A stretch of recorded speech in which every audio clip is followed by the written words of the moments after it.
Meaning of hokey. Hokey. Hokey.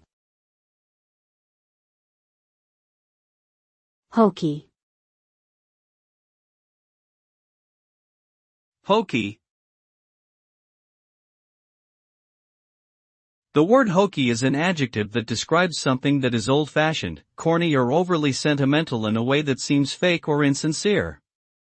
It is often used to describe things like movies, music or art that are trying too hard to evoke a particular emotion or sentiment.